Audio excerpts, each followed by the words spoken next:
prioridad sobre las preguntas que sigan. ¿De acuerdo? De todas maneras, al término de los 30 minutos, repito esas instrucciones. En este momento, pues nada más mantener sus micrófonos apagados, ¿no? Para iniciar la plática. Adelante, Alfredo. Muy bien, muchas gracias, Juan.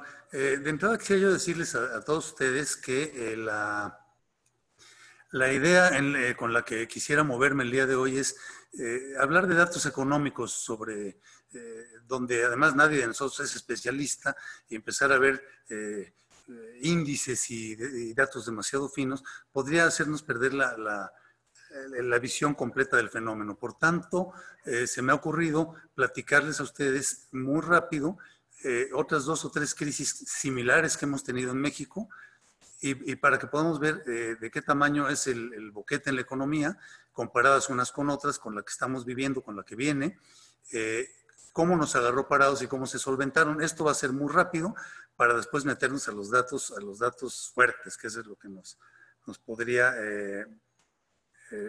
resultar relevante. Aquí yo puse cuatro crisis, entonces para que vean qué experiencia hay, ¿no? Y vaya que la tenemos.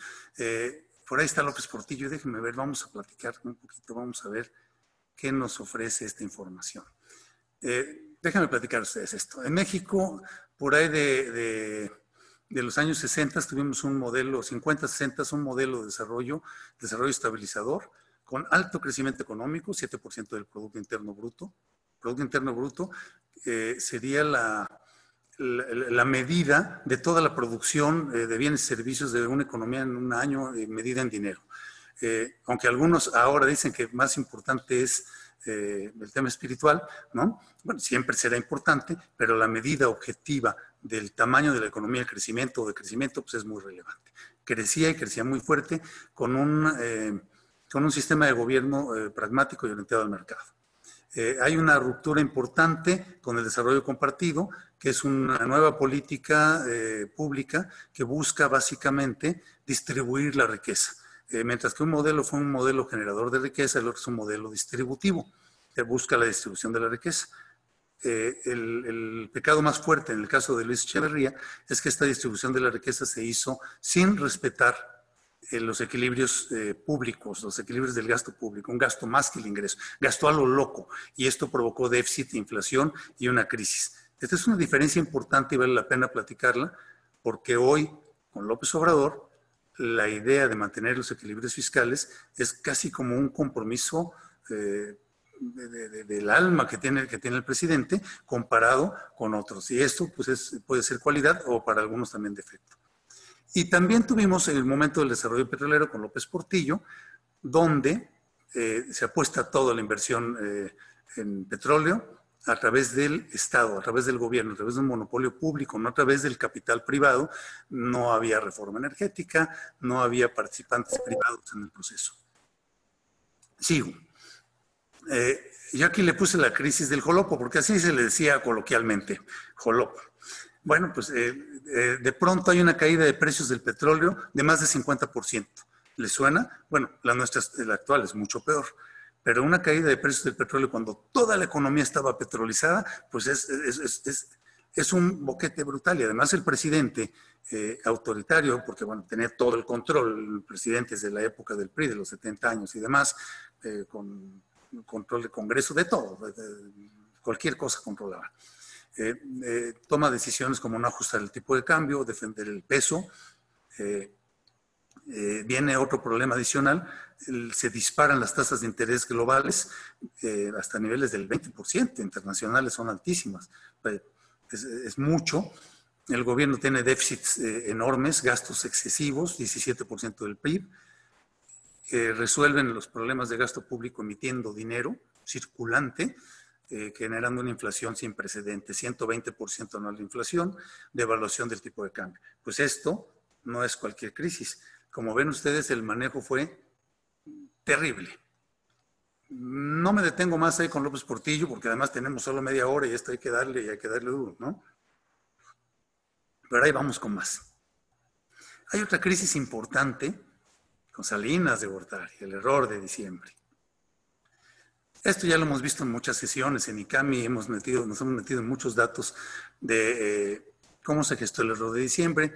El propósito del día de hoy no es estudiarlo y analizarlo a detalle, pero sí me viene oportuno mostrarles a ustedes un concepto económico simple que nos va a ayudar a entender o captar qué está pasando. Y tiene que ver con la balanza de pagos.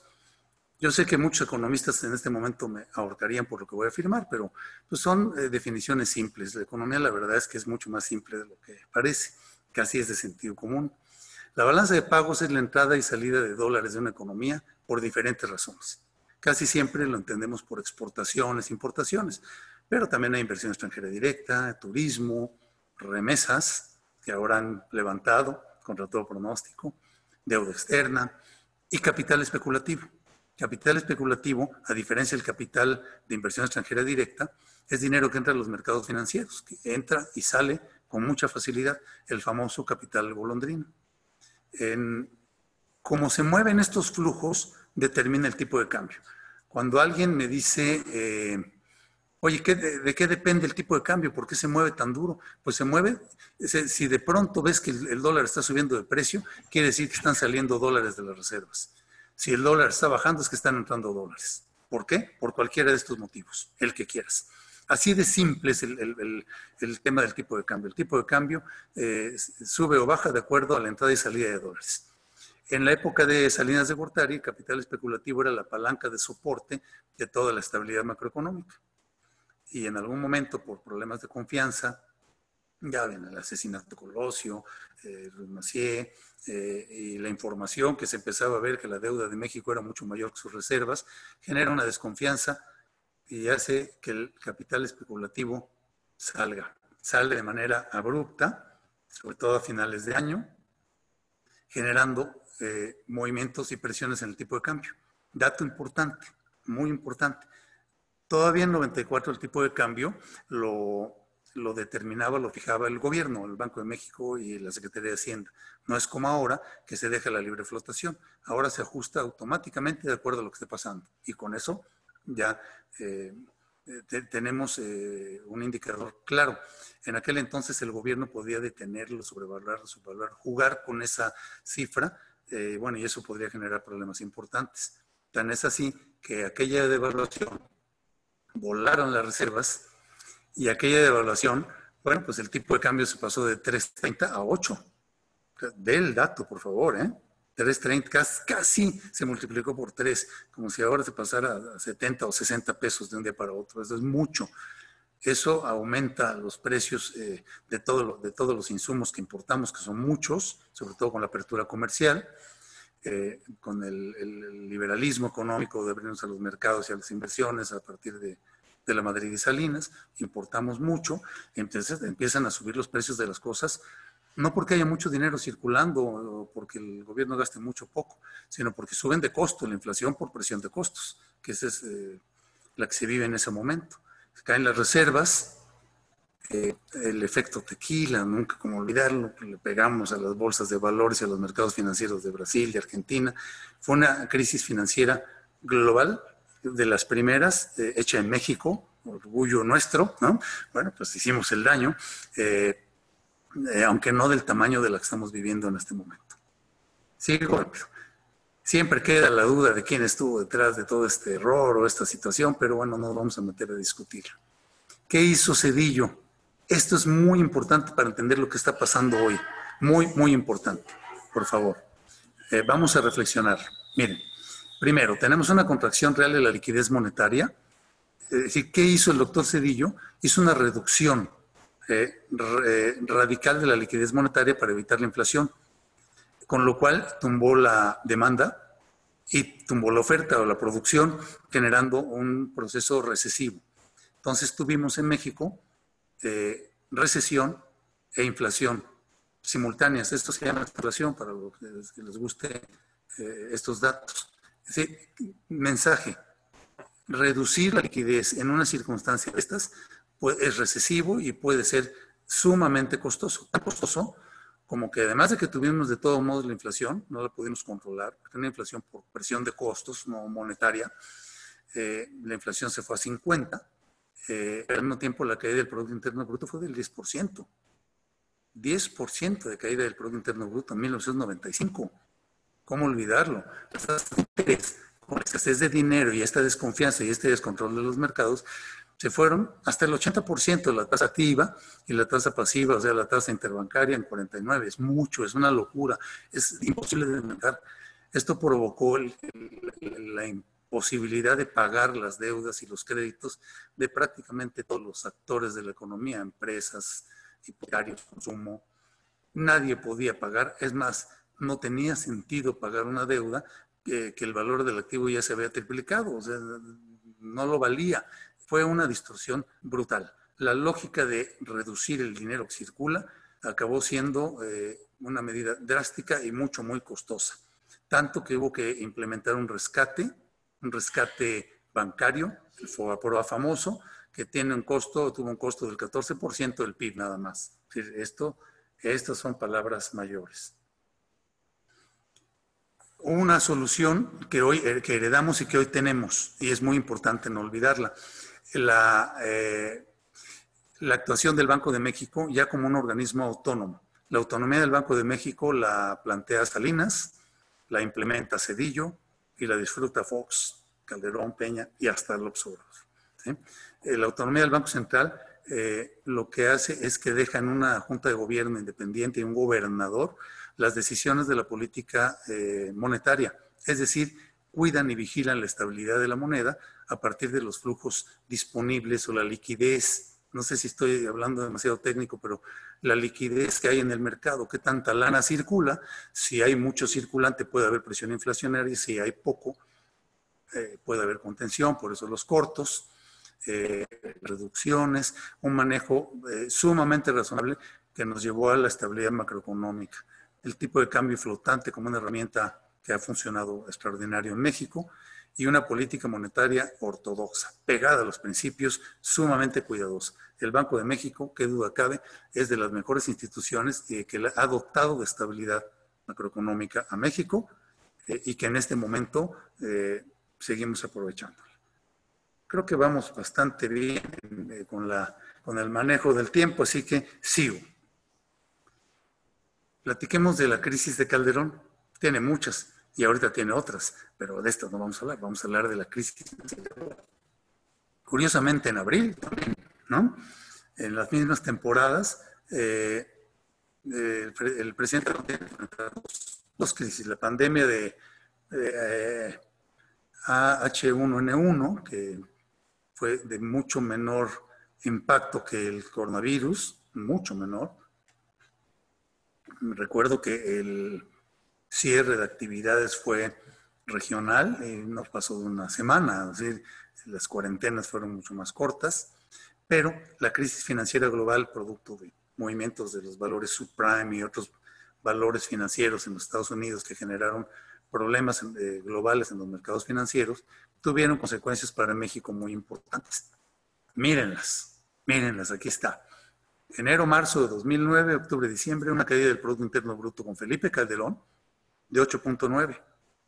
Y la pregunta natural, oye, de López Portillo ya se me olvidó el dólar, el petróleo, pero esta del 95 fue casi del mismo tamaño y la del 95 fue brutal, cierre de empresas, desempleo, quiebre, y la de Calderón, pues hasta donde me acuerdo, no fue algo que cambiara el rumbo de la vida de millones de mexicanos, como pasó en 95. ¿Qué pasó ahí? Miren, primero, vean la recuperación, qué rápido se dio. Y esto un poco también en 95, lo veremos más adelante. Estos boquetes fuertes tienen una recuperación relativamente rápida. Las economías, como la de México, tienen una capacidad de recuperación rápida. Y este es un mensaje importante. Es decir, no son recuperaciones de 20 años ni de la Gran Depresión. Eso esperamos. Esperamos que son recuperaciones de un año. Por cierto, los políticos se aprovecharán para tomar el rango más bajo y decir, por ejemplo, que del último momento, el más grave, al siguiente periodo se creció 7-8% y entonces el PIB se va a volver una medida ahora sí relevante, ¿no? Vean el crecimiento, qué interesante. Déjenme ver si lo puedo incluso aquí señalar. Sí, claro que puedo, aquí está. con este puntero. Aquí es un crecimiento muy interesante. Y vean el efecto del empleo. Este sí que fue duro. Tenemos una caída de casi 660,000 empleos. De entrada hay que entender que en México tenemos empleos formales. Estos son las personas que están dadas de alta en el Seguro Social, lo que están viendo en su pantalla. Hay otros empleos, los del sector público y la informalidad y demás. Pero este empleo formal son 20 millones de personas, cuando en México tenemos a lo mejor 50 o 60 millones de personas en edad de trabajar y solamente le damos empleo formal a 20 o 25 a 30 si quieres. Es decir, tenemos una estructura de empleo formal muy débil. Cuando mucho le llegamos a la mitad de las personas en edad y capacidad de trabajar. Esto ya habla. Y si de esos, de golpe, le tumbas el empleo a 600,000 personas, pues sí tiene un efecto social y económico grave y relevante. Sin embargo, ven la recuperación del empleo, no tan rápida como la del producto. Primero se recupera la producción y poco a poco se va recuperando el empleo. Pero hay una recuperación. Felipe Calderón entrega su administración con 16 millones de empleos más o menos. Eso sería, en cierto modo, lo de menos. ¿Qué hicieron? ¿Por qué no se cayó tan duro como en 95? En el 2008 y el 2009, Agustín Carstens y Guillermo Ortiz, Banco de México, Secretaría de Hacienda o al revés, toman una decisión de aplicar una política contracíclica. Este es un gran mensaje para hoy, un gran mensaje. A diferencia de lo que hizo Zedillo en 95, de reducir dinero, reducir liquidez y contraer y apretar, ser ortodoxo, ¿no? Aquí, ya con el aprendizaje y con una mejor posición económica, mucho más recursos, reservas, más solidez económica, también hay que reconocerlo, toman la decisión de aumentar la liquidez en la economía. Y ve aquí los agregados monetarios, la lana que circula, M1, M2, M3, M4, etcétera, ve el crecimiento que tienen. Y con esto logran amortiguar el trancazo o el golpe. Esto es muy interesante y muy importante. Algo así se ha estado pidiendo y algo así han estado haciendo muchos años. Oye, ¿pero esto provoca inflación? Sí, un poco. Llegó al 6. ¿Y qué te asusta una inflación de 6? Mientras el golpe es mucho menor. O sea, ¿cuál es el problema? ¿No? Los que hemos vivido, venimos de épocas donde había inflaciones de 50 o de 120, pues una de 6, la mera verdad, no nos asusta demasiado, es bastante manejable. Hombre, siempre queremos la de 3, la de 4, pero el momento exigía eso. Sigo. La tasa de interés es otro instrumento que tiene el Banco Central, el Banco de México, para dotar de liquidez al mercado. Y también en la crisis de subprime que vivió Felipe Calderón en el 2008-2009, hace 10, 11 años, también se decidió bajar la tasa de interés, logrando también dotar de liquidez a la economía. Hubo déficit del gobierno, por supuesto, de tener un superávit de 3 puntos, de 3% del PIB, caímos en déficit y así entregó la economía a Peña Nieto con un déficit de 2, 2,5, 3% del producto. Es no tan grande como el 17. Y si ven la línea amarilla es la deuda. Claro, para pagar los déficits hay que endeudarse. Hay que endeudarse, no hay de otra. Y la deuda pasó, como porcentaje del PIB, pues pasó casi el 40%. Son datos, pero sigo hablando, Me sigo moviendo. Ahora vamos con más. Me muevo ahora a este momento. La recesión global y el impacto del coronavirus. Vamos muy bien con tiempo, según yo. Sí, vamos bien, voy cumpliendo, pues para que podamos tener al estilo ICAMI intercambios. Déjenme hablar de López Obrador, que además hoy tomé la decisión, y creo que es lo importante, de no enfrascarnos en discusiones de si la política es buena, la división entre liberales, conservadores o no, la transformación. Procuraremos ser muy objetivos en los datos económicos, porque es lo que nos interesa en este momento. Todo lo demás, cada quien hace su juicio y ya lo conoce, lo maneja muy bien, ¿no? Como efecto económico relevante, muy relevante creo yo, son las propuestas controvertidas del presidente. Es un cambio, es la cuarta transformación, es un cambio radical en la manera que se vienen haciendo las cosas.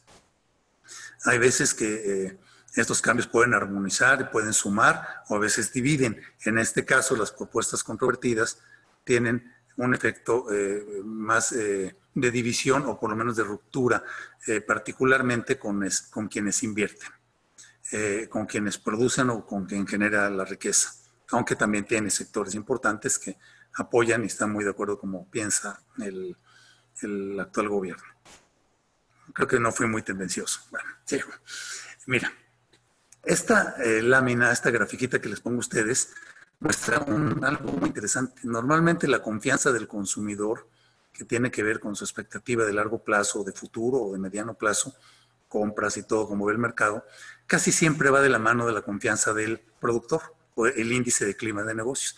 Son variables que se mueven muy cercanas, pues porque los negocios se mueven de acuerdo a la sonrisa del consumidor. Si el consumidor sonríe, los negocios sonríen. Si el consumidor está triste, los negocios se entristecen. Pero hay momentos extraños que ni Andrea Legarreta podría explicar, ¿no? Donde la confianza del consumidor se dispara con el triunfo electoral y popular mayoritario del López Obrador, impactante, contundente, legítimo, pero por otro lado, sectores que cuando ven las propuestas y escuchan aquello del aeropuerto o la consulta o la cancelación de facto de la reforma energética y otros cambios en los modelos liberales de productividad, crecimiento económico, empleo y desarrollo, a lo mejor no de equidad, ¿no? Ni de bienestar social, esto habría que juzgarlo, pues baja la confianza y el índice de climas de negocios va negativo. Esto advierte, aquí solamente hay dos posibilidades, o están equivocados los consumidores o están equivocados los productores y los empresarios. Alguno no está viendo la verdad, pero los datos empiezan a confirmar cosas. Por ejemplo, la caída de la inversión fija bruta. Esto es antes de la crisis del coronavirus. Estoy en el antecedente. La caída de la inversión fija bruta. ¿Qué es inversión fija bruta? Pues es compra de activos para la producción y construcción. Habrá algún economista que nos pueda más, pero por ahí va. Bueno, pues es la caída de la inversión fija bruta. La actividad económica, el indicador, el IGAE, como tasa de crecimiento anual, a partir de diciembre de 2018 y todo 2019, viene mostrando un freno que todavía no registran los datos disponibles, todavía no registran el efecto del coronavirus, ¿no? Por eso estoy dando tantos datos de antecedente, porque no hay muchos más que dar, pero sí vamos a hablar de las tendencias para poder ir midiendo hasta dónde.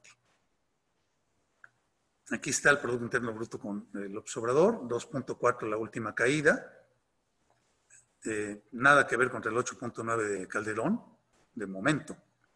Vámonos un poquito más al detalle con el movimiento del PIB o del Producto Interno Bruto con López Obrador en los últimos meses. Estos datos ya están hasta marzo. Oye, pero este dato de marzo no lo ha publicado todavía el Banco de México ni el INEGI. Son las estimaciones oportunas, son muy cercanas a la realidad. Tenemos ya una caída en el PIB de 2.4% entre enero y marzo. Todavía no se registra con contundencia y con claridad la cuarentena y los efectos o el impacto del coronavirus. ¿Hasta dónde puede llegar la caída del producto? Hay muchos analistas serios, casas de análisis que hablan de niveles del 7, del 8, del 9%, muy parecido al de Calderón. Hay otros más pesimistas, tomando en cuenta que la recesión no es mexicana nada más, sino es ya global, que ya no es un problema nada más nuestro. El problema nuestro quedó en las propuestas controvertidas, pero hoy además se suma lo global. Hay algunos analistas que ven la posibilidad de que la caída pase de 2 dígitos, o sea, que sea de más de 10%, y puede ser 10 o 15, o podría ser cualquier cantidad de estas. ¿Qué significa eso? Bueno, pues lo que estamos viviendo, cierre de empresas, caída de empleo, por la inactividad económica. Por eso, para muchos, la urgencia de reactivar la economía de manera protegida y ordenada. Este debate es un debate enorme, y ahorita vamos a entrar en él, y nos gustaría mucho escuchar sus puntos de vista y sus sentimientos, tanto técnicos y fundados como simplemente lo que sientes. en qué momento tenemos que regresar o no, ¿no? Bueno, sigo. Aquí está el empleo.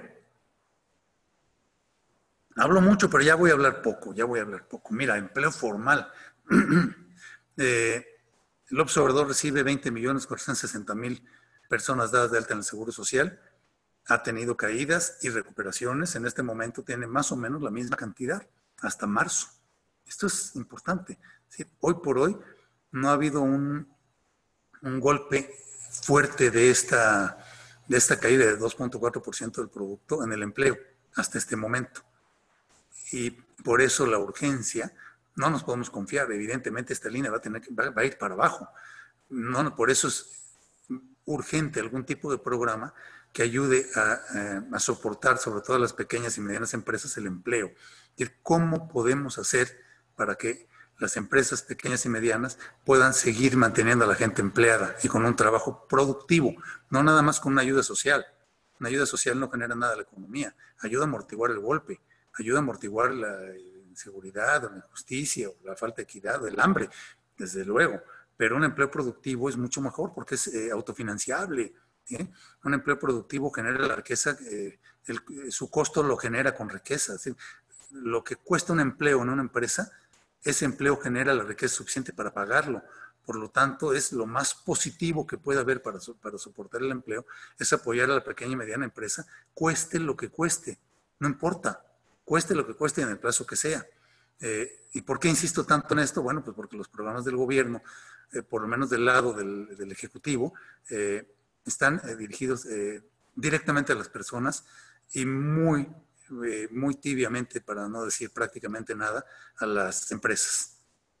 Porque un plan de ayuda, perdón que me adelante, pero es que para que no se me olvide, un plan de ayuda basado en un préstamo no es lo mismo que un plan de ayuda basado en no pagues el seguro social o no pagues impuestos sobre la renta durante 3 meses, aquellas empresas que no den de baja a nadie, algún arreglo donde puedas asegurar un ahorro, sobre todo un ahorro. ¿Sí? Esta es la parte relevante, ¿no? Porque si por otro lado tú ofreces solo un préstamo, habría que pensar para aquella pequeña empresa o mediana empresa si le va a entrar un préstamo para poder mantener una plantilla productiva, una plantilla de trabajadores, sin la certeza de cuándo va a recuperar las ventas. Es decir, no es lo mismo que tengas una ayuda de ahorro a que tengas una ayuda de un crédito. Habrá quien diga, yo sí le entro, me la rifo con una tasa baja, o habrá quien diga, no, la cosa no me queda muy clara. Una ayuda es muy diferente, una ayuda directa, clara y decidida, que un crédito. Porque además al final sale más caro el rescate. Es mucho mejor una ayuda directa antes del problema que un rescate. El rescate es más costoso.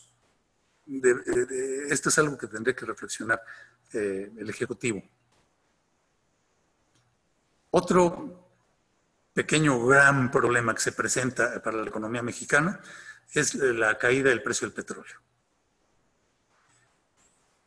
Espero ir en tiempo. Sí, me voy a tomar unos 4 minutos más y ya, pero creo que vale la pena decirlo. Primero, ¿qué tumba los precios del petróleo?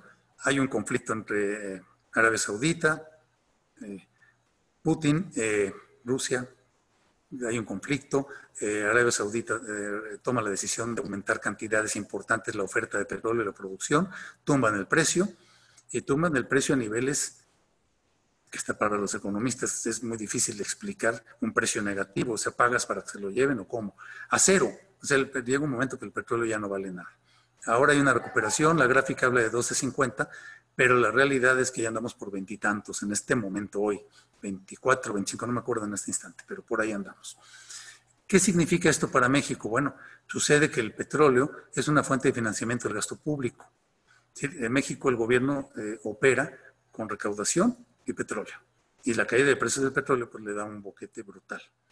Y no solo eso, no solamente caen los precios, también cae la producción. Bueno, esta viene cayendo desde hace rato, a pesar de la obstinación del presidente, perdón haber usado la palabra obstinación, de la decisión firme del presidente de aumentar la producción del petróleo a través de la empresa estatal Pemex, que en mi opinión ha mostrado ineficacia, corrupción y dificultad para que sea un ente productivo competitivo. la idea de la reforma energética a través de la participación de privados en el incremento de la producción y la extracción petrolera, así como la refinación y todos los procesos, era el modelo que se estaba buscando para que fueran los privados con eficacia, con competencia y con mercado, quienes le dieran un mejor escenario al mercado energético. No me meto más en el tema porque es todo un tema. Simplemente para el mes de enero de 2019, la caída de precios del petróleo en ese momento costó 24,000 millones de pesos. ¿Sí? En un año se aventaron de un aeropuerto o de una refinería o el Tren Maya, o no sé, todo junto. Esa caída es mucho dinero. Ya no me meto mucho más a hablar de Pemex, ya lo hablé ahorita, esta lámina me la voy a brincar, aunque la vamos a tener después disponibles para ustedes. Algunos datos de México que son relevantes son los ingresos. Desde luego México ingresa mucho por la industria, por la exportación de manufacturas, particularmente automóviles. Mala noticia porque de las cosas que se dejan de vender en este momento, en estas crisis, pues son los automóviles. ¿Sí? El turismo, 24,000 millones de dólares, las remesas, 36,000 millones de dólares, el petróleo 22, la inversión extranjera directa 9,000. ¿Sí? Si algo soporta la balanza de pagos de este país, sin duda alguna, son las remesas, en parte el turismo y desde luego la exportación de manufacturas. Esta lámina, por favor, mucha atención, ya casi termino con el tema. Mucha atención. Si ya te aburrí con tanto rollo, ahora despierta y pon atención en esta lámina. Ahí va. Lo que están viendo aquí son las reservas. Las reservas productos de la entrada de dólares, salida, balance de pagos, el dinero disponible en dólares que tiene nuestro país, nuestra economía, no el gobierno, la economía. 182,000 millones de dólares, un dineral. Esto es una gran solidez para la economía mexicana. Tal vez la mala noticia es que en las barras amarillas, lo que están viendo ustedes, son los valores del sector público en poder de residentes en el extranjero. Y la línea roja, la barra roja, son público y privado. Bueno, ¿qué quiere decir esto?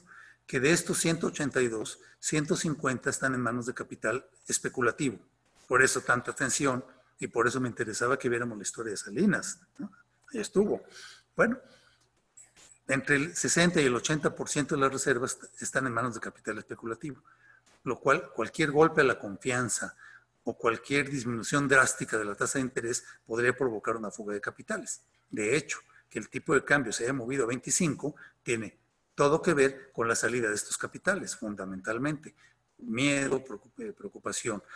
Ventajas, pues que la tasa global en todo el mundo están bajando las tasas y eso nos permite que con una tasa hoy de 6%, 6.5%, este capital se siga manteniendo. Es una gran fortaleza, pero es vulnerable. Esa es la síntesis rápida. Fortaleza, pero vulnerable. También es un contrapeso a decisiones extremas del gobierno. Si el gobierno tomara decisiones extremas, podría pegarle mucho en el tipo de cambio y eso pues, limita acciones de parte del gobierno. Aquí está la gráfica del déficit actualizado de la deuda. Destaca en esta lámina, espero que estén viendo el puntero de mi mouse, esta caída del PIB, del déficit de 5.8% con Peña. Peña nos debe muchas, nos debe muchas. Bueno, pues Peña sí, caída del 5.8% del producto y crecen y logran equilibrarlo. En 2017 es el gasolinazo. Y pregúntenle a mí, este fue el momento. Tienen que subir los precios de la gasolina para poder recuperar los ingresos del gobierno. Y con López Obrador, por lo menos hasta 2019, el déficit del gobierno anda por 2.3% del PIB y en algunos momentos equilibrado. Si algo tiene el gobierno de López Obrador es que ha tenido cuidado en mantener los equilibrios financieros del sector público. Hay muchas cosas que nos pueden no gustar de Obrador, pero esa es una de las cualidades. Nótese, y lo dije, y anótenla para que vean que también hablo bien de él. Problema grave para la economía de México son los intereses. Es tan grave la deuda, que hoy se pagan 900,000 millones de pesos de intereses al año, 4% del PIB. Solamente el pago de intereses que te hace este gobierno, solamente el pago de intereses, supera los presupuestos de la Secretaría de Educación, de la Secretaría de Salud, del CONACYT, con lo poquito que le dejaron, el medio ambiente y otras. Es decir, estamos hablando de un gobierno que su principal rubro de gasto es pagar intereses de deudas acumuladas del pasado y de manejos financieros comprometidos. Pero bueno, esta es la realidad y así está. Promesas y aciertos del presidente que vale la pena y algunas dudas que vale la pena considerar. Bueno, no hay modelo económico, y ya me apuro para terminar el tiempo, no hay modelo económico, de verdad, ni el liberalismo o neoliberalismo o el estatismo que aguante la corrupción. Ningún modelo económico va a dar resultados cuando hay corrupción. Para mi gusto, las fallas del método liberal que se ha venido medio aplicando en México no están en la lógica del mercado, de la competencia, de la inversión, la producción, del empleo, el intercambio económico y los tratados de libre comercio. Eso es muy eficiente, genera riqueza y da progreso. Lo que hace ineficiente al modelo es la corrupción. Cuando hay corrupción, el modelo no sirve para nada. Los modelos estatistas también, cuando tienen corrupción, fracasan. Y a veces los modelos centrados en el Estado, cuando tienen un equilibrio con el mercado, como los países nórdicos, mucho mercado con un Estado incluso de bienestar, ¿no? Logran también resultados muy importantes. Como ven, no me caso con el tema del mercado forzosamente, pero no quiero decir que el mercado falla. Lo que falla es la corrupción en los gobiernos. Es muy diferente. Por favor, entendamos la diferencia. El mercado, la inversión, la producción, el empleo, el comercio son los motores de la generación de riqueza. Cuando esto se corrompe, se hacen monopolios y desorden, pues falla cualquier cosa. Liberado y zafado de este juicio histórico, el modelo de mercado y de la libre empresa, hablemos otro de los aciertos del observador. Ya dije, presupuesto equilibrado. Reducción del tamaño del gobierno. Claro, algunos de ustedes me dirán, oye, pero la reducción del tamaño del gobierno ha sido muy drástica, ha sido muy poco pensada. Ve lo que pasó con el sistema de salud. Sí, en principio liberal o hasta neoliberal es que el gobierno debe ser pequeño y poco costoso para liberar recursos. Lo que ha hecho Obrador es liberar recursos para sus proyectos populares, proyectos sociales de bienestar, a través de los ahorros en el propio sector público. Esto, por lo menos, tiene un origen financiero saludable. Oye, pero las reducciones del gobierno han sido poco pensadas, abruptas. Ese es otro tema, podríamos discutirlo más adelante. Cuestionamientos serios. No se posponen los grandes proyectos de infraestructura. No se pospone ante la crisis de la pandemia Dos Bocas. No se pospone el tren. No se pospone el aeropuerto, que ahora, por un buen periodo de tiempo, creo que no vamos a requerir mucho de un aeropuerto. El de la Ciudad de México va a ser suficiente por un buen periodo, con este frenón, sobre todo en tema de los viajes, y no se ofrecen programas de rescate directos para las empresas. Estas son características del gobierno. ¿Qué sí ha hecho el Banco de México? ¿Se han reducido las tasas de interés? ¿Están aplicando política contracíclica? Sí. Sí, no el gobierno, no el ejecutivo, sí el Banco de México. O sea, aquí hay dos estrategias. La del observador de controlar el gasto y mantener el orden financiero estricto y ortodoxo, al estilo de Cedillo del 95, pero un Banco de México autónomo que está promoviendo la liquidez. Baja de tasa de interés, sí.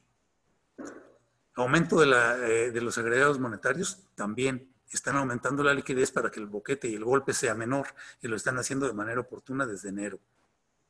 En el Banco de México hay gente sensata, muy sensata.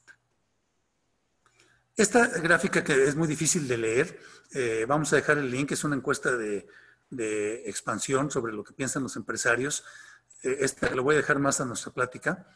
¿Qué esperan que suceda? Recesión, aumento de desempleo, quiebra de empresas, algunas ideas de cómo van a entrarle, replantear los gastos no esenciales, no realizar inversiones, renegociar contratos con proveedores, pedir prestado, cesar operaciones a algunas empresas.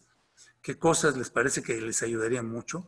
Condonar impuestos, deducción inmediata de inversiones, parar inversiones no estratégicas del gobierno, como el tren, la refinería y el aeropuerto, establecer un plan de rescate financiero desde ahora, no después del golpe, sino previo, otorgar salario de subsistencia para los trabajadores, interesantísimo, como han hecho en algunos países, incluso pobres como El Salvador, facilidades para acceder a financiamientos y mayor gasto gubernamental. Este link se los pasamos, pero yo creo que esto ustedes lo pueden contestar mucho mejor. Voy cerrando. de acuerdo a la pregunta es ¿cuándo va a terminar este asunto? ¿No? Bueno, pues ¿cuándo va a terminar este asunto? Ahí tenemos algunas de las predicciones hechas por el propio gobierno, hechas por organismos internacionales y por algunos académicos mexicanos que han procurado ir vigilando los datos y la información que el propio gobierno lanza, lo cual me parece muy saludable. En la democracia y la transparencia es muy bueno. Todavía nos falta un rato. Les recomiendo mucho seguir a Sergi Formini. Él considera que el 19 de junio habremos terminado esta crisis. No es que todo regrese a la normalidad, ahorita platicamos de eso. Se quejan de que los datos son limitados. Explican que el modelo Centinela que utiliza el gobierno tiene sus grandes beneficios, también algunas limitaciones. Arturo Erdely, académico de la UNAM, pide más pruebas, hace sus estimaciones, casi todas coinciden. Ellos hablan que para poder dimensionar el tamaño hay que multiplicar los casos confirmados por 24 o por 25 para tener una idea de más o menos cuántas personas han sido infectadas, 650,000 personas en este caso. Tener presente que México tiene muchas regiones y hay lugares donde esto empieza y otros lugares donde está madurando. No es lo mismo, además lugares donde han tomado medidas como Jalisco o Nuevo León, diferente a lo que pasa en Tabasco o en la Ciudad de México por su naturaleza o en Quintana Roo. La recuperación se ve clara para el año que entra, 2021. El Foro Económico Mundial, Banco Mundial y otras instituciones hablan de un crecimiento de México a lo mejor de 2% para el año que entra. Y la recuperación, como con Calderón, la vamos a tener, ¿sí? Sí, con boquete, con dificultades, pero la vamos a tener. Por eso algunos de los que preferimos, y esta afirmación es atrevida, pero a veces preferible la vida o la menor cantidad de muertes posible antes que recuperar la economía de golpe, tratar de abrirla de una manera muy, muy agresiva, muy fuerte, ¿no? Las preguntas es cómo se va a recuperar o cómo van a retomar operaciones las plazas comerciales, los parques de diversiones, un restaurante. ¿Cómo le van a hacer con las mesas? ¿O cómo le van a hacer para comer con cubrebocas? Los clubes deportivos, los cines, los teatros. En Texas abrieron los cines para irle midiendo y se les dispararon los contagios de nuevo. O sea, no va a estar fácil, ¿no? Las estéticas o los servicios personales, ¿cómo le van a hacer las fábricas? ¿Qué va a pasar con las escuelas? ¿Cuándo van a abrir? Hoteles, destinos turísticos, ¿van a poder aplicar la de COVID-free? ¿Se podrá? ¿No? ¿Cómo le va a hacer para viajar a Cancún y que te garanticen que todos los colaboradores de un hotel y todos los clientes que llegan ahí se les va a hacer una prueba para entrar diario? ¿O cómo le van a hacer para que tú puedas ir con confianza y tomar el sol en una playa de estas? ¿Cómo le van a hacer? Son grandes preguntas. Tenemos participantes en ICAMI en Quintana Roo, hemos estado allá en Cancún, en Playa del Carmen, en Xcaret, y siempre pienso en ellos. ¿Cómo le van a hacer? O sea, esto no es cualquier cosa. ¿Qué van a hacer las líneas aéreas? Dato optimista, ya de verdad que ahora sí ya cierro. Dato optimista, México lanza un dato fresco donde dice que México se vuelve el principal socio comercial de Estados Unidos, superando por mucho a China. Este conflicto con China, la profundidad de todo lo que está sucediendo con China, puede provocar que Estados Unidos tome la decisión de ir trasladando procesos de sus cadenas productivas con mayor intensidad a México. Y esto sería, bueno, lo mejor que nos pudiera pasar. Es decir, tenemos que generar condiciones para recibir las inversiones de Estados Unidos y darles garantías, facilidades de todo tipo, porque donde logremos sustituir a China o parte de China en este nuevo conflicto internacional, pues para nosotros vendría como anillo al dedo. En este momento somos ya otra vez más importantes que China para proveer a los Estados Unidos. No es porque hayamos crecido mucho, es porque China ha caído, pero esta es nuestra oportunidad en su momento. Mucho cuidado con pensar que esto termina tal día y todo llega a la completa normalidad. Existen las segundas olas, es decir, estaremos conviviendo con este virus todavía mucho tiempo hasta que no haya tratamientos muy eficaces inmunidad en una gran cantidad de gente o mucho mejor todavía, una vacuna efectiva y generalizada. Mientras esto no suceda, la manera en manejarnos va a ser radicalmente diferente. Mucho por reflexionar. ¿Cómo te pega? ¿Cómo pega en tu industria? ¿Cuánto más vas a tardar en retomar las actividades? ¿Cuánto tiempo aguanta tu nómina y tus costos fijos? ¿Vale la pena endeudarse? ¿Cómo le voy a hacer para incorporar al personal? ¿Cómo nos vamos a poner de acuerdo para distribuir los contactos? ¿Cómo le vamos a hacer? Ya es momento de ir pensando. Ya estamos, sí estamos en plena crisis de salud, pero es momento de ir, ¿cuáles son los cambios que van a vivir los procesos de producción, de distribución, administrativos? ¿Qué está haciendo la competencia? Si reinician clases, si el mandato de Salinas Pliego logra a través de Moctezuma reiniciar clases muy rápido, ¿vas a mandar a los niños o te vas a esperar? ¿Qué va a pasar? ¿No? Es momento para, y esto ya no es motivo de mi sesión, para replantear, pensar y hacer un plan estratégico de innovación y redefinición de los negocios. Esto que tanto nos han insistido en ICAMI durante años, hay un momento que nunca antes se había necesitado con tanta intensidad como hoy. Hay que replantear estratégicamente el negocio, cómo vamos a operar. Yo aquí le paro y mejor platiquemos porque ya me llevé más tiempo del pensado. Así que, Juan, y hable mucho y el micrófono es tuyo. Muy bien, muchas gracias, Alfredo. Pasamos a una primera ronda de preguntas. Por favor, si tienen preguntas, usamos con la aplicación de participantes levantar las manos para poder ir dándoles el audio para las preguntas. ¿Sí? ¿Alguien quiere comenzar?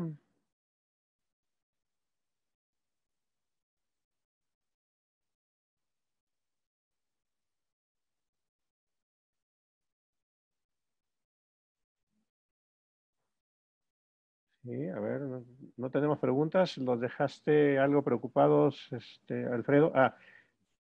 Eduardo Acosta, adelante, por favor.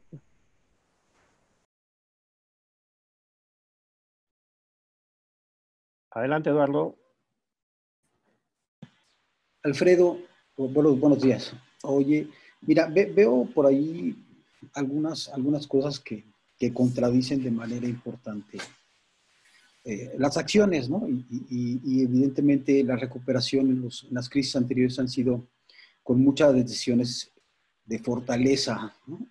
Y hoy vemos ahí algunas decisiones que parece que son al contrario, ¿no? Esta oportunidad de que seamos un socio comercial de los Estados Unidos grande se contrapone con la invitación a los extranjeros para invertir, ¿no? Tienes el tema sobre todo de Baja California y de Sonora, ¿no? Empresas alemanas que están invirtiendo, que ya se están yendo porque los están cortando, la cervecera que acaban de cancelar, estas amenazas de consultas populares, y la gráfica que mostraste de inversión extranjera, también estas cosas pareciera que están agarradas con alambritos, ¿no? Es decir, para yo ser socio, pues necesito tener certidumbre. Y pareciera que el gobierno no está dando esta línea de seguimiento, ¿no? ¿Qué podemos esperar en ese sentido? O sea, si el gobierno continúa con esta instrucción, ¿qué podríamos estar esperando, ¿no? Esta pregunta, pues es, sí, mira, definitivamente, la realidad es que estamos viviendo una crisis económica donde hay una sociedad o dos proyectos, o hay una división muy profunda y hay un liderazgo dogmático y apegado a unos principios que a lo mejor, si bien en el fondo tienen una buena intención social, parece que están peleados con la lógica de los mercados, la competencia y del mundo, ¿no? Pues sí, esta es una de las debilidades con las que entramos a esta crisis. Es decir, no es lo mismo que el liderazgo de la crisis en aquel entonces, la de Calderón, lo haya tenido Agustín Carstens y Guillermo Ortiz, a que en este momento pues el Banco de México haga su parte, pero el Ejecutivo no tanto. Sí, yo espero que la realidad vaya normando y vaya moderando las posturas del Ejecutivo Federal y vayan mediando las cosas. Sí quiero ser un optimista, pero pues la realidad sí que tenemos ese límite. No es un liderazgo perfectamente identificado con ese proyecto, pues no lo es. Sí es una debilidad y es una mala noticia. Yo por ahí lo advertía, reconozco cosas buenas en el gobierno de Obrador, pero ahí advierto que hay otras que de plano parece que decir la falta de comprensión de que no quiero ayudar a las empresas porque son empresarios, porque es la antítesis de mi lucha social de toda la vida. Bueno, pero es que no es que ayudes a las empresas, es que ayudando a las empresas ayudas al empleo. Por eso decía yo, hay que luchar por el empleo porque el rescate va a ser mucho más costoso. Espero que haya sensatez en los círculos cercanos al presidente de la República, escuche y que sus decisiones al final del día, pues, si no resten, por lo menos no estorben tanto, así como pasó con los empresarios y el Banco Interamericano de Desarrollo, que aunque esos moditos no le gustaban al presidente, al final del día que se lo explicaron, dijeron, no es tanto problema, ahí hay líneas de crédito para los empresarios. Es que los empresarios no nada más requerimos crédito, requerimos evitar el golpe, y evitar el golpe es con rescates inmediatos o planes inmediatos de reducción de costos. No quiero alargarme porque ya lo repetí mucho. Muy bien, tenemos dos personas más en la línea. Para los que no quieran hacerlo hablado, pueden poner también sus preguntas en el chat, ¿no? Teníamos a Alfonso Aguilera. Sí, Alfonso. Gracias. Si quiere, le damos prioridad a ese Medrano para que pregunte. Ok, Gracias. de acuerdo. Alfredo, muy bien, gracias. Hola, ¿cómo están? Soy Sofía Medrano. Mira, de hecho, mi empresa, bueno, la empresa a la cual trabajo, estamos en sector petrolero, que como bien saben ustedes, de por sí no nos ha ido luego muy bien en los últimos años, sobre todo no nada más por los vaivenes de subida y bajada del petróleo, por todos los temas que ya conocemos, sino también por todo el tema interno político que ha habido sobre nuestro sector. Nosotros hemos enfrentado muchos problemas de la poca empatía a veces de los bancos. Desafortunadamente en este sector somos del tipo de empresas que como efectivamente nuestro cliente que viene siendo Pemex no nos da anticipo, forzosamente tienes que requerir a tus grandes socios comerciales que vienen siendo los bancos. En este momento yo creo que les podría decir que es muy poco los bancos que le siguen apostando, porque obviamente ven en Pemex un gran riesgo. El año pasado estuve en un congreso de energía, que obviamente no estábamos todavía hablando de este tema de coronavirus, pero al final del día yo creo que a veces es un poco falta de empatía. Obviamente tú debes de saber a qué tipo de proyectos se les debe de invertir. Ha habido una contractura, la verdad que sí, a todos los que trabajamos en el sector petrolero, si hay alguien más aquí lo sabrá. Precisamente a nosotros el cliente, por el tipo de proyectos en los que estamos, que son para mantener al mínimo la producción e incrementar el nivel de calidad del crudo que se exporta, son obra estratégica. Pero aún así, y con todo y que ni siquiera en los momentos más bajos, incluso tuvimos un impasse en 2015-2016, por lo menos en la parte donde nosotros estamos en el nicho, nunca se cayó un impago. Pero ahorita, por ejemplo, sí hemos visto mucha contractura por parte de los bancos de cerrar por el riesgo, ¿no? Pero al final del día se hace un círculo, ¿no? Porque al final del día tú le estás cerrando también a apostarle a mantener esos proyectos que a final de cuentas para la exportación del petróleo, a que tengas mayor calidad del crudo y no lo malbarates, porque de por sí ya bajó el precio, ha estado subiendo y bajando el precio del petróleo. Me parece que aquí, muy acertado lo que decías, a veces hay que ver si te endeudas o no, pero muchas veces no es de que quieras a nivel empresarial. A veces, pues por el tipo de proyectos que ya te hablo de millones de dólares, pues tienes que entrarle, pero aquí yo creo que debería de haber un poco más de empatía y de apertura.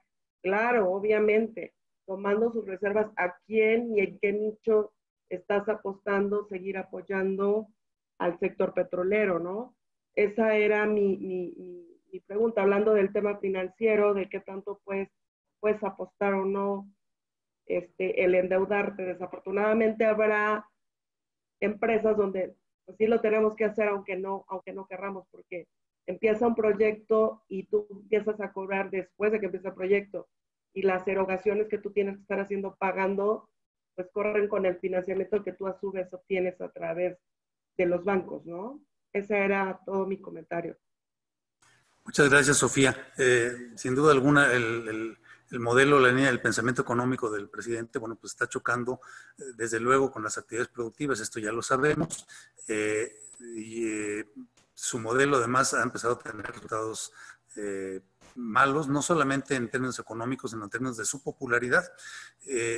Es momento, creo yo, en que la participación política de los empresarios debe de ser intensa, razonada, buscando un proyecto de equilibrio, en mi opinión, sin ni un proyecto que se vaya por el puro mercado y la libertad económica y el monopolio y demás, pero sí un proyecto que pueda, un discurso donde haya un equilibrio entre mercado, producción y competitividad con distribución de la riqueza y equidad. Este discurso se debe retomar a la brevedad si queremos volver a meter en el riel a nuestro país. Sí es muy triste y bueno, ni modo, ¿no? Yo no quería decir así, pero sí es muy triste que en una crisis de este tamaño tengamos diferentes pensamientos encontrados entre quienes generan la riqueza y entre quienes pretenden hacer la justicia social, cuando bien podríamos tener un equilibrio. Pero bueno, cedemos la palabra porque hay más preguntas. Así es. Tenemos preguntas tanto habladas como por escrito. Damos la palabra a Alfonso, por favor. Muchas gracias, Juan. Buenos días, Alfredo. Una pregunta que tengo es, decías que la recuperación se ve rápida comparado con otras crisis que hemos vivido. ¿De qué depende para que sea más rápida esa recuperación? Y ese concepto de que si es una V chica, estamos ahorita en la caída y que la recuperación sea mayor a la caída. ¿De qué depende de nosotros los empleadores y de qué dependerá de nosotros los empleados también para que esa recuperación sea más rápida? Esa es mi pregunta. Gracias. Gracias, Alfonso. Bueno, más rápida que las anteriores, no. Más bien que la va a haber, ¿no? Esa V se tiene que dar de manera definitiva. Ahora, también hay que ir viendo cómo se va presentando la circunstancia de la pandemia. Es decir, esa segunda ola, por ejemplo, es una amenaza a una recuperación rápida y esa V puede hacerse todavía, alargarse más en el tiempo, ¿no? Pero vamos, para el año siguiente tendríamos que tener ya crecimiento económico otra vez. Ahora, ¿de qué depende? Esta es una de las grandes ventajas del sistema de libre empresa, que son una gran cantidad de personas y organismos individuales, mercados de relaciones de intercambio, que cada uno de los empresarios con creatividad, con innovación, va retomando, va reinventando su actividad. ¿De qué depende? De que podamos retomar actividades lo más pronto posible, tanto de consumo como de producción, pero siempre con seguridad para que no haya recaídas. ¿Sí? Depende del talento, de la visión, del compromiso empresarial para tratar de sacar las empresas adelante. Nadie va a arriesgar su patrimonio para que la empresa se mantenga con costos fijos 6 años. ¿Sí? 6, 7 meses, pues la gente está dispuesta a entrarle y yo creo que lo que hay que hacer es aguantar y empezar a vislumbrar las posibilidades de consumo pronto. En este momento es muy difícil, todavía ni siquiera caemos al fondo de la crisis económica, estamos en la caída del V, pero ya abajo, pues todo es ganancia y todo viene para adelante. Entonces, básicamente es redefinir, replantear, ser creativos, ser innovadores. Esto que en ICAMI hemos discutido tantos años, ¿no? Ser creativos, ser innovadores, pensar el modelo de negocio y ser muy solidarios con nuestros trabajadores, con nuestro personal y muy austeros, desde luego, para que las cosas puedan funcionar muy bien. Austeros, efectivos y solidarios. Esa sería mi respuesta. Como ves, te doy respuestas de valores, no de economía. Muchas gracias, Alfredo. Gracias. A ver, Perdón a todos. El tiempo oficial realmente ha terminado, pero vamos a dar unos minutos más para seguir atendiendo preguntas, ¿no? Para los que quieran continuar con nosotros unos minutos más, porque sí hay preguntas interesantes, ¿no? Quiero darle la mano a Joseana Betzabel, está levantando la mano, no la manita azul, pero se levantó la mano en vivo. Joseana, si puedes abrir tu micrófono.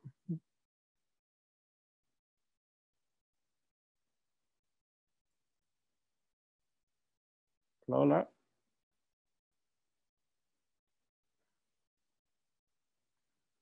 Joseana, ¿estás? ¿Puedo abrirlo? Hola. Sí, ¿Ya te está abierto? escuchamos. Gracias. Gracias. Alfredo, yo quisiera saber si hay forma de medir el resultado, la productividad del destino de los recursos públicos cuando se destinan a los programas federales de asistencia y cuando se destina a un programa de rescate empresarial como el que se demanda actualmente. Y voy a poner el ejemplo estrictamente del lugar donde nosotros nos encontramos. Nosotros estamos en el estado de Chiapas, donde de los 20 millones de asegurados que tú dices que hay en el Instituto Mexicano del Seguro Social, aquí solo hay 200,000, ¿sí? Pero en marzo y abril, ¿sí? Se destinaron alrededor de 10,000 millones de pesos para programas asistenciales a más de 500,000 familias, es decir, al doble de los asegurados. ¿Hay forma de medir si ese dinero hubiera sido mejor destinarlo a los menos de 200,000 trabajadores o a las empresas que apenas generan 200,000 empleos en el Seguro Social, 200,000 empleos formales? ¿Hay forma de medirlo? Bien, muchas gracias. Para empezar, no son ayudas excluyentes, tienen que darse las dos, particularmente en Chiapas. La primera forma de medirlo es el sentido común. Es mucho más valioso socialmente salvar un empleo productivo, autofinanciable y de largo plazo, que dar una ayuda que solamente ayuda un día y que después sigue pidiendo más y más y más ayuda. Una manera de medirlo podría ser, hay muchas, pero una manera rápida de medirlo son con los comparativos, porque además son la verdad y muy, muy claros. Hay regiones del país como Chiapas o Oaxaca o Guerrero que han sido destinatarios de gasto público social y ayudas. Mientras que hay otras regiones del país como Nuevo León, que extremo, sí, lo entiendo, o Quintana Roo, donde lo que ha prevalecido es la inversión y el mercado. En Nuevo León, la pobreza extrema es el único estado del país donde tiene pobreza extrema, cero. Ya no hay pobreza extrema en Nuevo León, a pesar de que hay migración. ¿Por qué? Porque se ha favorecido el ejercicio del mercado y la libre competencia, mientras que en los estados receptores, claro, tienen otras condiciones sociales y demás, pues han estado recibiendo ayudas sociales, son ayudas que si bien alivian y que deben de existir y deben de estar, no son ayudas subsidiarias. El concepto de subsidiariedad en principio de doctrina muy importante, es que una ayuda, yo te ayudo solamente en aquello donde tú no puedas resolverlo por ti mismo y en cuanto puedas te dejo de ayudar, pero además busco que en esa ayuda logres tu independencia. Es decir, por eso es muy importante las ayudas en la creación de negocios, de fuentes productivas, de actividades que generen bienestar y no nada más consumo. En conclusión, no estamos diciendo nada más salvar los empleos, cada estado tendría una circunstancia diferente, pero desde luego que se puede medir en pobreza, en consumo, en todo. En mi opinión, tenemos que tener las dos, ayudas directas, pero sobre todo ayuda a los motores de la economía. Conozco Chiapas, conozco Tuxtla, es una ciudad que ha crecido enormemente y ha tenido ya un desarrollo a partir del mercado de la inversión muy interesante, que lo dispara, por ejemplo, lo que sucede en Guerrero o en Oaxaca. Bueno, hasta ahí me quedo. Más cosas, más cosas. Ok, tenemos manos levantadas, pero también tenemos algunas preguntas en el chat que quiero darte. A ver, una primera pregunta en el chat de Carlos Bobadilla nos dice, ¿a quién ves como contrapeso del gobierno en las medidas contrarias al desarrollo? ¿A la oposición, a los empresarios o a quién realmente puede ser un contrapeso? Es tan importante esta pregunta. Conste que era en torno económico, no político, ¿no? Pero el tema de... Miren, los empresarios tienen una función, que es generar y crear riqueza. No es la mejor trinchera pelear desde la empresa y desde la organización, porque además te la auditan, ¿no? O te la cierran, o te la bloquean, o te la hacen en huelga y demás, ¿no? Yo creo que el acercamiento, también los partidos políticos están desprestigiados y divididos. Al final del día, PRI, PAN, el PRD incluso, Movimiento Ciudadano, demás, el partido de Calderón trae un antecedente muy difícil. Creo que es muy importante unir fuerzas en un proyecto conciliador. El mejor discurso, todavía no lo hay. Si me dices contrapeso político, bueno, el único contrapeso es el Senado con unos cuantos. Vamos a la elección del 2021, que es muy relevante, muy importante para que el presidente tenga una Cámara de Diputados en equilibrio, es decir, que no puedan moverse con tanta facilidad como se mueven ahora. Así lo decide la sociedad, le dieron mayoría, es legítimo, pero un equilibrio para evitar los excesos o los extremos que están chocando con la lógica de la economía, pues se tiene que construir a partir de una conciliación. No tenemos en este momento, aunque hay gente ahí preparada con discurso muy interesante, Enrique de la Madrid, Manuel Cloutier, el hijo, hay gente que tiene un discurso suficiente y un carisma suficiente para liderar este tipo de oposiciones. Creo yo que esta se tiene que organizar como lo han venido haciendo los empresarios, pero no desde la trinchera de la empresa, ni siquiera de las organizaciones empresariales, sino a través de organizaciones políticas, así como lo hizo el gobierno con Morena en algún momento. Se tiene que reconstruir una oposición unificada y conciliadora, y además con un discurso social, porque si no tenemos discurso social, y nada más tenemos discurso económico de riqueza y de competitividad, nos vamos a quedar a un lado. Tenemos que tener un discurso social, porque justo es lo que llevó al presidente López Obrador a la presidencia de la República. Por algo la gente votó por él, porque quieren un pensamiento de bienestar y de sociedad solidaria. Tenemos que tener un discurso social central, pero siempre que respete la lógica de la economía. Ya estoy aquí diciendo demasiado. A ver qué más hay, más cosas. Ok, otra pregunta en el chat y pasamos nuevamente a las preguntas habladas. Nos pregunta Rolando Velázquez, nos dice, hay una gran disyuntiva entre más mercado y menos Estado o viceversa. ¿Qué es más recomendable para la economía? Esta respuesta va a ser muy parcial, porque estás ante alguien que cree profundamente de haberlo estudiado toda la vida en el mercado. O sea, la participación del Estado debe ser la menos posible, debe ser subsidiaria solamente donde los particulares no pueden, y debe de ser moderadora, equilibradora, y buscar el desarrollo de la salud, de la educación, de las grandes variables de infraestructura y de soporte que requiere una economía para ser competitiva, y que el mercado se hace cargo de la competencia y de la productividad. Esto no cabe la menor duda. Oye, pero es que el neoliberalismo ya pasó de moda. Pues cámbiale de nombre. Usemos una economía social de mercado, basados en la competitividad, en el mercado, en la inversión, en lo que sabemos hacer, que es un intercambio generoso y productivo, en la medida en que cada vez hay más personas con mejores empleos, mejor pagados, con más progreso, y un Estado que regule y que garantice el bienestar de la sociedad, pero no con subsidios y ayudas y poner dinero en la mano de una manera política o electoral o popular, sino colocando las ayudas y palancas para que la gente se pueda ayudar mejor. Estamos en un país pobre, requiere de equilibrios. Hay un muy buen ejemplo en El Salvador de lo que están haciendo ahora. Un Estado muy fuerte y que interviene, que toma medidas a veces hasta que se critican de autoritarias, pero con una visión de mercado. Podemos hacerlo y creo que debemos hacerlo. Entonces mi respuesta será parcial, porque soy una persona que cree profundamente en la libertad, en el mercado, en la inversión privada como herramienta de la competitividad, y además porque lo veo. Veo dos islas, la de Cuba, con un fracaso económico brutal, y veo la de Singapur con un éxito económico brutal. Las dos son dictaduras, una apostó por el mercado y otra apostó por el Estado. Son ejemplos, pero hay todos los que ustedes quieran. Pero vamos por más. Ok, perfecto. Tenemos preguntas habladas. Hola. Genial, por favor. Quisiera hacer una pregunta hablada. Perdón, Juan, gracias. Alfredo, gracias por tu presentación. Un punto rápido. Los invito a todos a buscar artículos de Jacques Attali, que es francés, que ha hablado sobre las crisis generadas por las grandes pandemias, que ponen y recuestionan todo. Yo creo que este es un momento, hemos visto unos primeros inicios aquí con la sociedad civil y con los empresarios haciendo planteamientos ya diferentes. El hecho de que haya un préstamo internacional para hacer el financiamiento, o más bien el factoraje de facturas y ayudar a empresas a sobrevivir, es uno de ellos. Entonces yo creo que tenemos que ver, y creo que vamos a ver más y más de estos movimientos.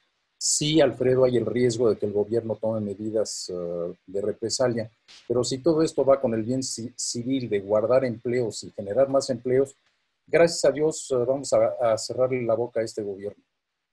Gracias. Okay. Gracias a ti, gracias a ti. Vamos con otra pregunta. Sí, tenemos a Fernando Ursúa. Adelante. Hola, ¿qué tal? Buenos días a todos. Mi pregunta va orientada hacia una conferencia que tuvimos ayer respecto al impacto que puede llegar a tener esto del COVID-19, la crisis en el sector automotriz. Nos estaban planteando que precisamente íbamos a tener un impacto muy fuerte, que alrededor de 3 a 6 años de recuperación para regresar a los números que estamos hoy en día. Bueno, más bien antes de la pandemia. Y son cosas que dejan pensando mucho. Como lo dijeron bien en la conferencia, hoy estamos ante una gran crisis, pero también tenemos grandes oportunidades con el conflicto que hay entre los chinos y Estados Unidos. Sin embargo, también lo tocamos en la conferencia de ayer, tenemos un problema y es que los empresarios, incluyendo a los mexicanos, no les conviene, por las condiciones que ofrece el país, el establecer una empresa aquí, debido a que, por ejemplo, la energía es muy cara y es preferible el establecer una empresa en Estados Unidos, en la parte del sur, debido a que es mucho más económico y mucho más rentable. Entonces, mi pregunta sería, ¿cómo le puede hacer México como gobierno, como economía, para ofrecer incentivos hacia estas empresas para que vengan a invertir a México ante un gobierno que aparentemente no quiere invertir y mucho menos quiere invertir hacia las empresas? Gracias. Gracias. El debiera ser, pues es muy amplio, ¿no? Gran cantidad de cosas que se pueden hacer.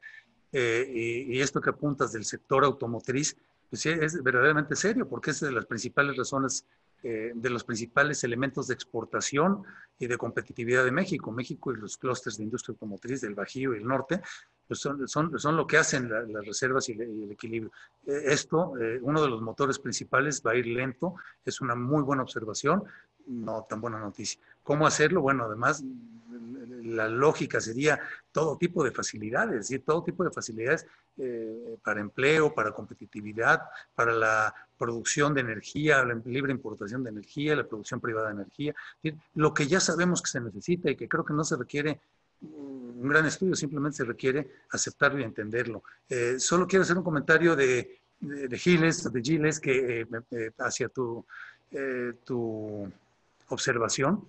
Justo en este momento de crisis, como bien dicen los chinos, las crisis son oportunidades, y en tema político, esta crisis tan profunda abre los ojos y deja a todo el mundo sensible y se convierte en la gran oportunidad para lograr los equilibrios y los equilibrios políticos por la vía electoral en el 2021. Tal vez no haya mejor momento para equilibrar esto que ahora, donde la popularidad del gobierno se ha visto disminuida básicamente por su ineficacia y falta de sensibilidad hacia los mercados y a la producción. Entonces, pues creo que mejor momento que este no hay, así que estamos llamados efectivamente, sector empresarial y cualquier gente pensante que crea en los mercados sin inversión, está llamada a participar y a ver la manera de organizar todo esto. Bueno, más preguntas. Teníamos una pregunta, alguien no alcancé a identificar si quieres participar, no sé quién habló en algún momento.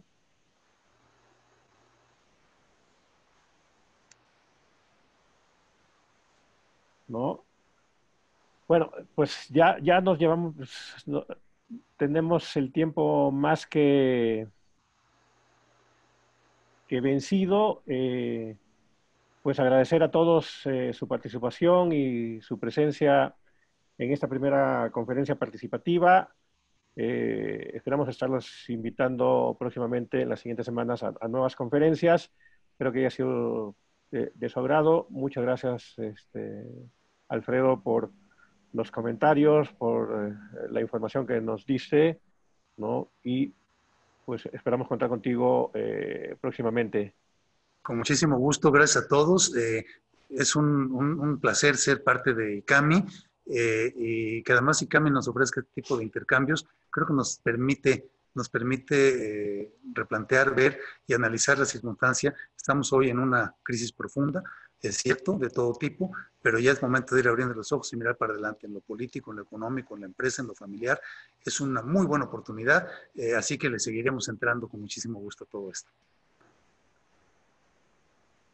Perfecto, muchas gracias. Damos por terminada la conferencia. Gracias a todos por su participación y nos vemos pronto. Gracias, hasta luego, nos vemos. Hasta luego a todos. Gracias, muy Alfredo. amable. Gracias a todos. Un gusto saludarte. Igual, Alfonso, gracias a ti. Gracias, Juan. Gracias a ustedes. Gracias, Alfonso.